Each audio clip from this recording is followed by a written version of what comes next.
কান্না বন্ধ হবে? এরকম কথা বলতে নেই। যার বাড়িতে এরকম একটা বোন থাকে তার সঙ্গে কাজ করতে পারার মতো ভাগ্য আর কিছু আছে? ওই দেখি, ও বাবা এসে গেছে। দেখি আমার ননদিনীকে। ফোনটা ধরো। ও মা, কি মিষ্টি লাগছে জন্মদিনের সকালে। Thank you. শুধু একটাই মন খারাপ জানো তো, ভেবেছিলাম আজকে সারাটা দিন তোমাকে পাবো, কিন্তু সেটা কি আর হবার আছে? আমি কিন্তু সন্ধ্যাবেলা যারা যারা আসবে সবাইকে নেমন্তন্ন করে রেখেছি। এই যে বাড়ির মেজ দাদা। বলুন। সব তো প্রোগ্রাম বাড়ির দেখে শুনে ঠিকঠাক আপনিই করেন। আজ সন্ধ্যাবেলা বাড়ির কোনো প্রোগ্রাম নেই তো? আবার একটা প্রোগ্রাম আছে, ওটা কাটানো গেল না বুঝলে? কাটাতে পারলাম না, তুমি বোঝার চেষ্টা করো। ও বাবা বলছি যে আমাদের নতুন বাড়িটা তো আজকে উদ্বোধন হওয়ার কথা ছিল। হ্যাঁ, তো ভাই আর মিনুর খুব মন খারাপ হয়ে গেছে জানো তো। ওই যে লোকটা, উনি বলেছেন যে আজকে আমাদের ওই নতুন বাড়িটা হ্যান্ড ওভার করতে পারবে না, কালকে দেবে। তো তাইলে কালকেই আমরা সবাই মিলে ওই নতুন বাড়িতে যাবো বাবা। রাঙা পিসি, তোমার সব কথা শুনলাম আর সব কথা বুঝলাম। আমাকে একটা কথা বলো, তুমি সবার জন্য ঘর রেখেছো একটা করে, আমাদের জন্য রাখার কি দরকার ছিল? মানে আমি আমার শ্বশুর বাড়ি ছেড়ে তোমাদের বাড়িতে গিয়ে কদিন থাকবো বলো তো? আমরা তো পারিমাকে বারণ করেছিলাম যে ওরকম 7 মহলা বাড়ি করে কি হবে, কেই বা রক্ষণাবেক্ষণ করবে। সে তো একেবারে দৃঢ় কণ্ঠে বলে উঠলো, না না না, প্রত্যেকের জন্য আলাদা করে তার ঘর চাই। বলো যা, শ্বশুর বাড়িতে গিয়ে থাকিস বলে কি বাপের বাড়ি উঠে গেছে নাকি লো? হ্যাঁ, যখন ইচ্ছে করবে, যখন গা জুড়োতে ইচ্ছে করবে তখন এসে হেতাই থাকবি ওই বাড়িতে। আর থাকবি যে তার জন্য তো একখানা ঘর চাই না কিলো, নইলে জামাই নিয়ে থাকবিটা কোথায়? এই যে রাঙাকাম্মা, কি বলছো তুমি? আমি বুঝি তোমার জামাই হলাম এখন? হ্যাঁ, ভালো ছেলে, এমন করে কথার ফাঁদে ফেলছো তো আমাকে। আমি কি সেই কথা বলেছি বলো? তুমি হলে কি আমার ছেলে, কিন্তু এ বাড়ির তো জামাই বটে বলো। হ্যাঁ, আজকে যখন তুমি বউ নিয়ে ছেলে নিয়ে আসবে তখন কোথায় থাকবে শুনি? হ্যাঁ, মাথা রাখবার জন্য তো একটা ঠাঁই চাই, একটা ঘর তো দরকার, বলো দেখিনি ভালো ছেলে। হ্যাঁ, আরে শুধু কি মিমির ঘর, ও বাড়িতে তো ভূমির জন্য ঘর রাখা হয়েছে। ভূমি বছরে একবার করে আমেরিকা থেকে আসে, এসে হোটেলে ওঠে, সেটা আমাদের পারিমার মোটেই পছন্দ নয়। তা কি করে পছন্দ হবে বলো দেখিনি বাবা? আমাদের ভূমিরানী তো আমাদের ঘরেরই মেয়ে বলো। হ্যাঁ, আর সম্রাট হলো গিয়ে আমাদের ঘরেরই ছেলে। আমরা সবাই মিলে অত বড় বাড়িতে হাত পা ছড়িয়ে বসে থাকবো আর তারা এসে হেতা হোটেলে থাকবে, তাই কখনো হয়? বছরে একবারই আসুক দুবারই আসুক নিজের বাড়িতেই থাকবে। এই তো গেল মাসে যখন আমি আর মেয়ের দাদা আমেরিকাতে গেলুম প্রোগ্রাম করতে, তখন তো ওদের হোতায় 2 দিন ছিলুম। তখন তো কত করে কয়েছি, ওলো বাড়ির উদ্বোধনের দিন আসবি তো, ওলো বাড়ির উদ্বোধনের দিন আসবি তো।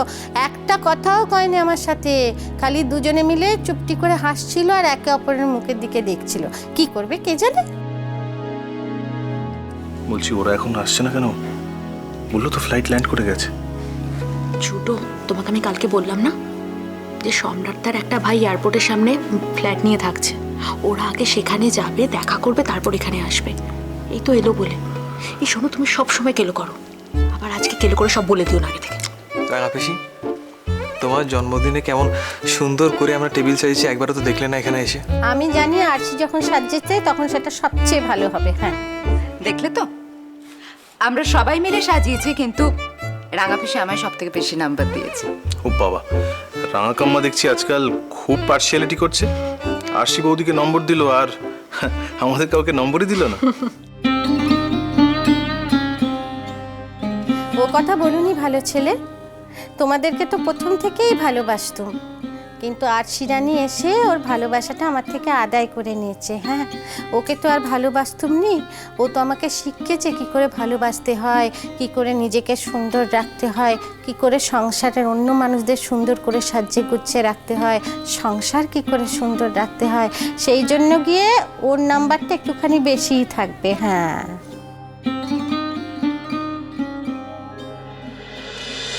আমি আসি তো জমান্ত হয়েছে, আসি না থাকলে বাড়িটাকে অমন করে সুন্দর করে গুছে গাছে রাখতো কে বল দিকনি? আমি দেখছি ওই এক ফোন, পাগল হয়ে যাবো। হ্যালো, হ্যাঁ হ্যাঁ বলো। না দেখুন, আমি একটা কথা বলবো, মানে কিছু মনে করবেন না, আসলে মেয়েটা না সকাল থেকে কিছু মুখে দেয়নি, বুঝলেন তো।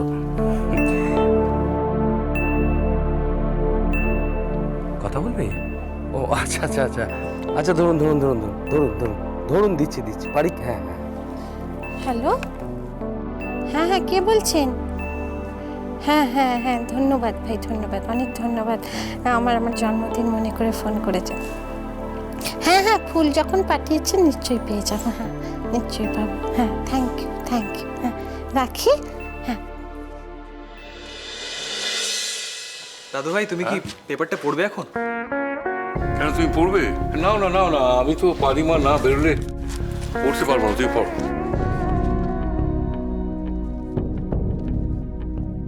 ওমা, এই যে পারি আমাদের সবাইকে নিয়ে ওর নতুন বাড়িতে যাচ্ছে, কিন্তু আমরা এই বাড়িতে মাঝে মাঝে আসবো তো।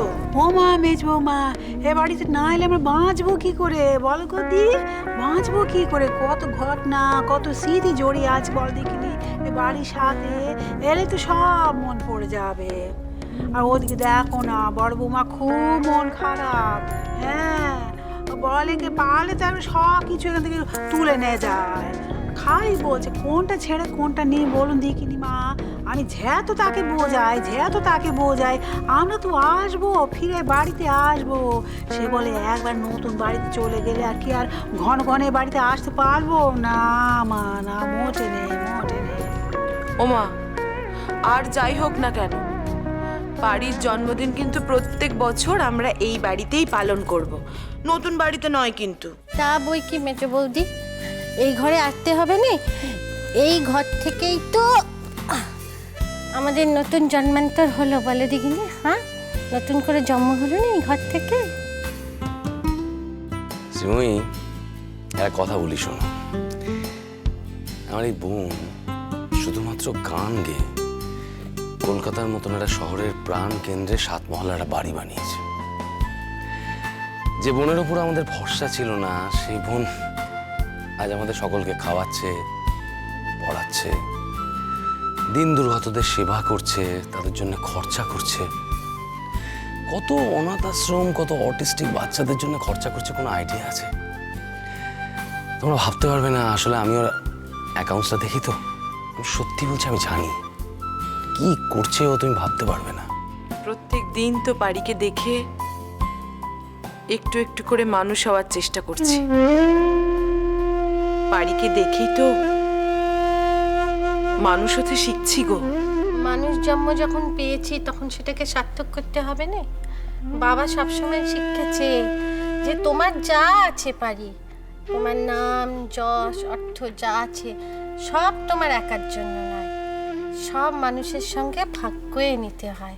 বাবা তুমি শিখোনি বলো বাবা? হ্যাঁ, আমি তো তোমায় শিখিয়েছি মা, আমি তোমার সব সন্তানদের এটা শিখিয়েছিলাম, কিন্তু যে সন্তানকে নিয়ে বেশি দূর ভাবিনি সেই যে আমাকে 10 গুণ করে ফেরত দিচ্ছে, এর থেকে বড় আনন্দের আর কি হতে পারে মা?